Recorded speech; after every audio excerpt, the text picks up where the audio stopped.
दर्शकवृन्द नमस्कार।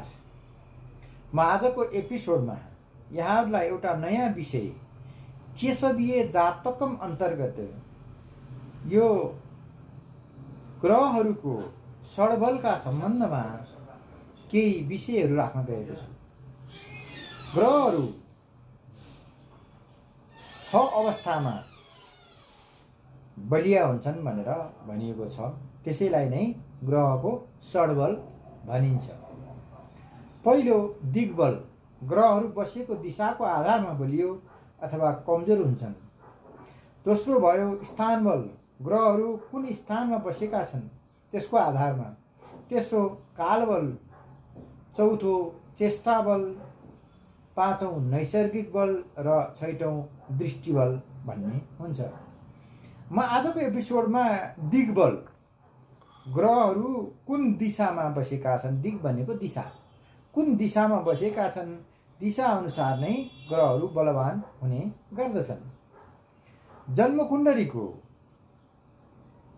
लग्नको भाग अथवा सबभन्दा माथिको शिरको भाग अथवा प्रथम भावलाई चाहिँ हामी पूर्व दिशा भन्छौँ।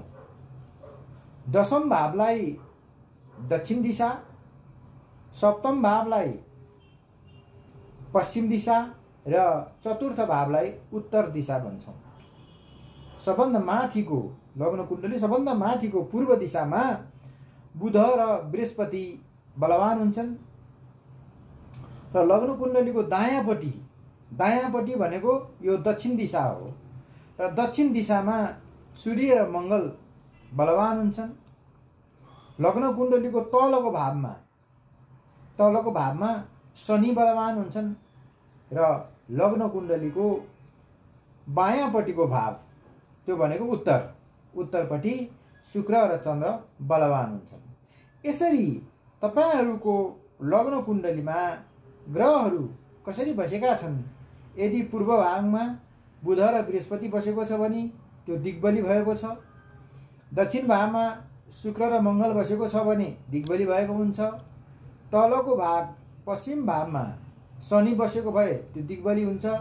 यसै गरी बायाँपट्टिको भाग त्यो उत्तरको भागमा शुक्र र चन्द्रमा बसेको छ भने बलि हुन्छ। यसै हुनाले तपाईहरूले आफ्नो कुण्डलीमा ग्रहहरू दिग्बली छन् कि छैनन् भनेर हेर्न सक्नुहुनेछ र आगामी एपिसोडहरूमा मैले 5वटा सडबल मध्येहरू 5वटा बलहरूको पनि क्रमशः प्रस्तुत गर्नेछु। आजको एपिसोडबाट बिदा दिनुहोस्। नमस्कार।